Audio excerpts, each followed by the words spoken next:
আসসালামু আলাইকুম রহমতুল্লাহ। সবাই কেমন আছেন? আশা রাখি ভালো আছেন। আমিও ভালো আছি আলহামদুলিল্লাহ। তো আজকে একটা পিঠার রেসিপি নিয়ে আসলাম, কীভাবে বিকেলে নাস্তাও বলতে পারেন। তো আজকে আমি চালের গুঁড়ো দিয়ে মুরগির মাংস দিয়ে তারপরে আমি কুলি পিঠা বানাবো আর কি, যেটা অনেকে নারকেলের বানায় তারপরে করে। তো এখানে আমি এই যে ভিতরের পুর, আমি এখানে যে মুরগির মাংস কেমা করে তারপরে এটার ভিতরের পুরটা রেডি করে নিচ্ছি আগেই।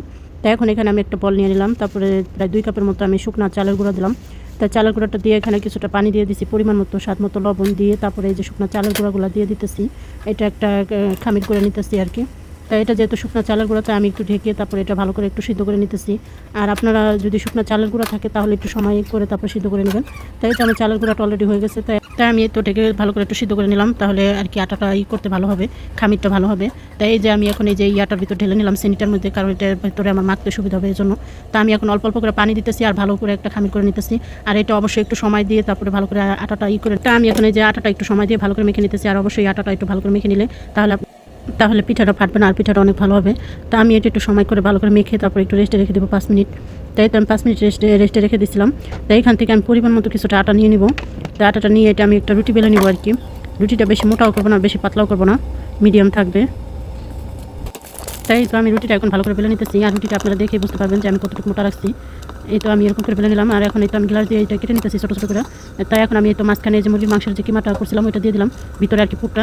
তাই দিয়ে যে এখন আমি এই তো বানিয়ে নিতেছি।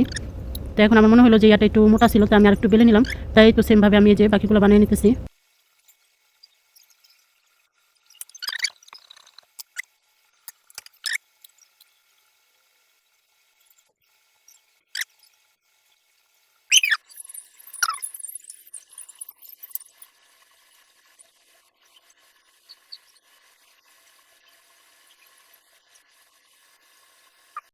তো আপনারা দেখে বুঝতেছেন। আর এটা আমি ভাঁজটা কীভাবে দিতেছি, দেখেন প্রথমে মুখটা আটকে নিলাম, তারপরে যে আমি সাইড থেকে একটু ভেঙে দিলেই ডিজাইনটা সুন্দর হয়ে যায়।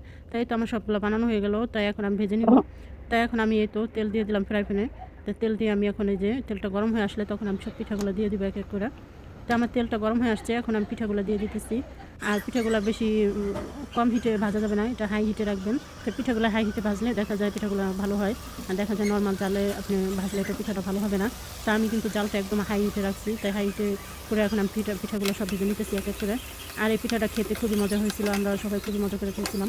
আর কারণ এটা ঝাল জাতীয় পিঠা, তো তাই খেতে অনেক ভালো লাগতেছিল। এটা বিকেলের নাস্তাও বলতে পারেন, দেখা যায় অনেক সময় বিকেলের নাস্তাও এরকম বানিয়ে খাওয়া যায়। তাই এখন আমি এই তো পিঠাগুলো সব ভেজে নিতেছি। আপনারা দেখেন কীভাবে ভাজতেছি আমি। তাই তো আমার কিছু পিঠা হয়ে গেছে, আরও কিছু পিঠা আমি দিয়ে দিব, দিয়ে এই যে আমি ভেজে নিতেছি পিঠাগুলো।